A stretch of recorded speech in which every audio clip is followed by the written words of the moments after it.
힘들고 어려운 내 집 마련.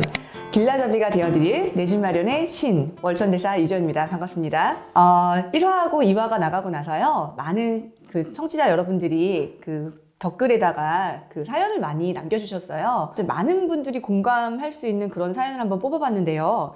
그 내 집 마련 후 더 높은 단계로 올라가는 방법에 대해서 얘기를 나눠볼까 하거든요. 어떤 분의 사연인지 한번 살펴볼까요? 질문자는요, 채원리라고 하시는 분이 남겨주신 사연입니다. 내용은요, 열심히 노력해서 내 집 마련을 성공을 했는데 그 다음은 어떻게 뭘 해야 할지 이런 상황에 놓여 있는 분들을 꽤 봤어요. 그래서 이제 내 집 마련 후 더 높은 단계의 레벨업을 위한 조언 부탁드립니다 하고 남겨주셨거든요. 축하를 좀 드려야 될 것 같고요. 집을 하나 마련하고 나면 한 단계 넘어간 거잖아요. 다음 단계 어떻게 해야 될지 한번 좀 공감 있게 얘기를 나눠보겠습니다. 자, 이제 두 가지 방법들이 있는데요.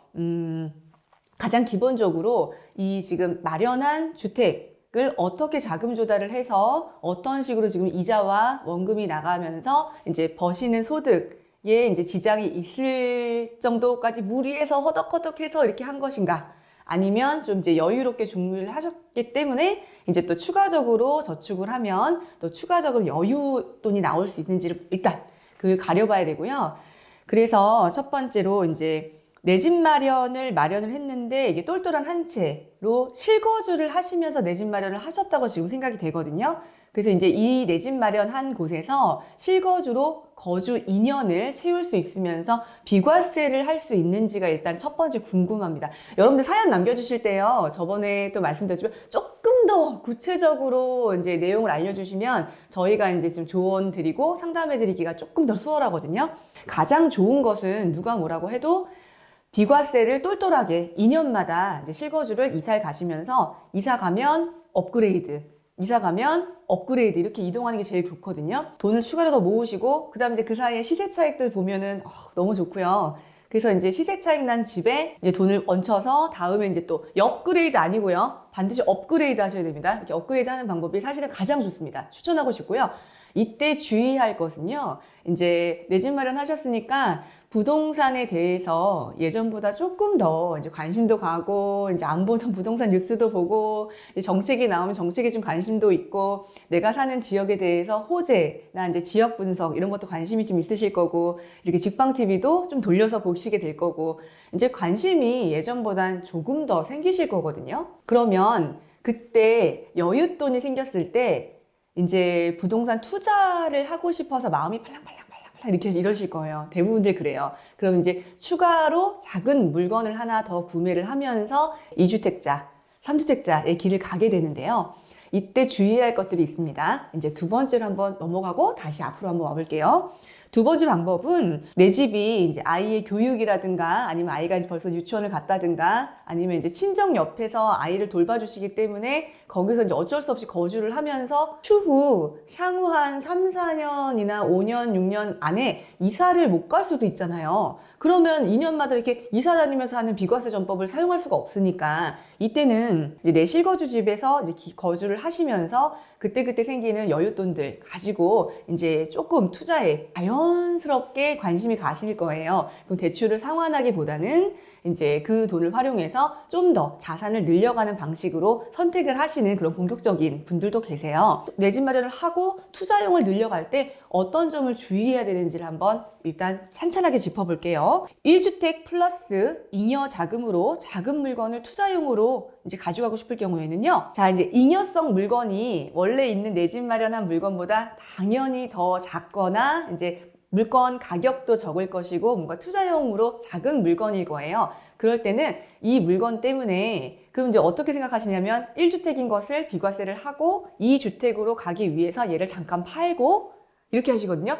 그때 절대 그렇게 하시면 안 돼요. 먼저 보유하고 있었던 1주택이 더 큰 물건이고 투자한 물건이 작으면 그땐 잠깐 비과세 마음속에 내려놓으시고요. 투자로 장만했던 그 주택 같은 경우는 보유를 얼마나 할 것인지 일단 결정을 해서 두 번째 산 물건도 작지만 참 알차고 똘똘한 물건이다 라고 생각하시면 임대사업자 같은 것들을 공부를 하셔서 이제 단기와 장기가 있는데 세금 혜택이라든가 이런 것들을 좀 다르니까 공부를 해보시고 장기로 묶을 것인가 한번 고민을 해보시고요. 그 다음 이렇게 장기로 가져가기에는 조금 무리가 있겠다라고 생각해서 그냥 투자용으로 자산 불리기용으로 시드머니 불리기용으로 이용하는 그런 작은 물건이야 라고 생각했을 때는 이때는 그냥 과세하시는 걸로 세금을 내고 이제 이것을 양도를 해서 양도세를 내고 이렇게 지금 투자 수익을 얻는 이렇게 유연한 방식을 하셔야 되는데요. 이번에 방법으로 가시게 되면 자연스럽게 다주택자의 길을 가게 되실 거예요. 이제 임대사업자가 되시는 거죠. 그때 주의해야 될 게 정부에서는 지금 추가 대출을 많이 엄격하게 단속하고 있기 때문에 대출을 잘 안 해줘요. 대출이 많이 어려워졌다고 저희가 1화에서 말씀드렸잖아요. 그 대출을 활용할 수 있는 방법들이 이제 매매 사업자를 이용한다든가 법인 사업자를 이용한다든가 하는 이런 두 가지 방법들이 있었거든요. 이제 매매 사업자, 법인 사업자 이런 것들이 이제 한 달 절만 하더라도 70%에서 80% 정도 이런 거 대출을 해줬었는데요.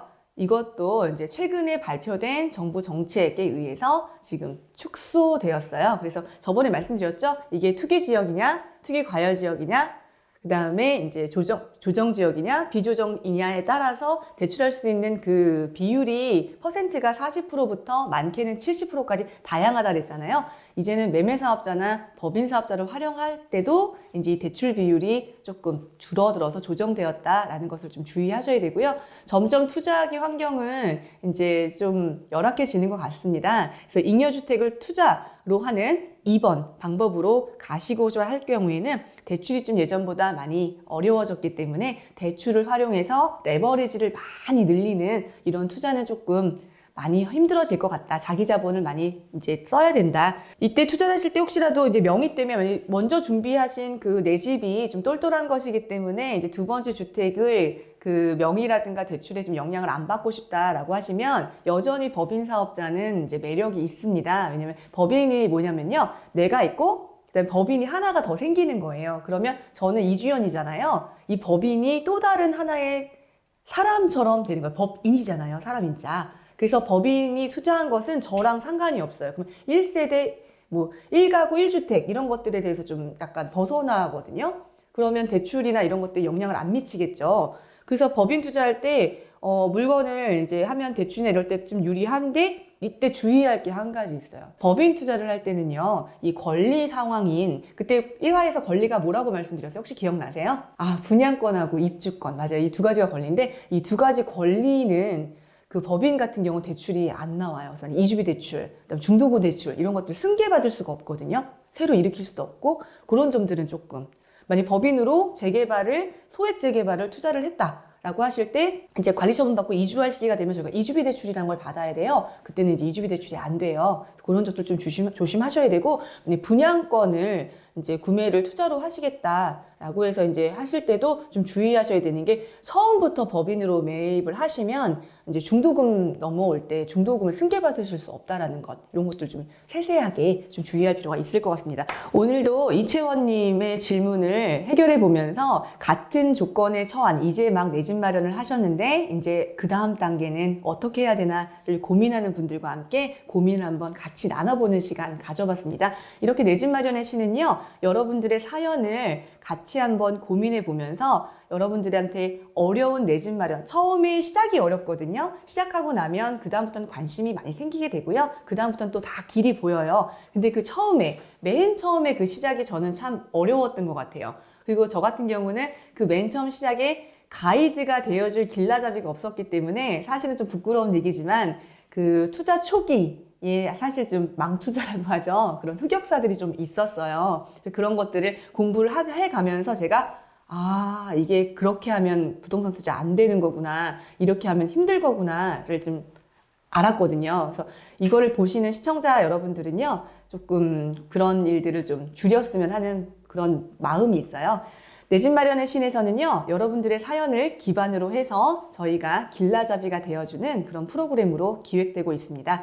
다음 시간에도 사연들 많이 보내주시고요. 직방TV 구독과 좋아요 꼭 설정해 주시고 사연은 하단에 있는 제 이메일이나 제 블로그에 올리시면요. 제가 너무 그게 쪽지가 많이 오고 이메일이 많이 와서 사실 좀 확인을 못해요. 그러니까 꼭 여기 직방TV 내 집 마련의 신 코너 하단에 여기 사연을 남겨주시면 저희가 또 담당자분이 다 읽어보시고 추려서 저랑 상의를 해가지고 저희가 다음 편 갖고 찾아오도록 하겠습니다. 감사합니다. 고맙습니다.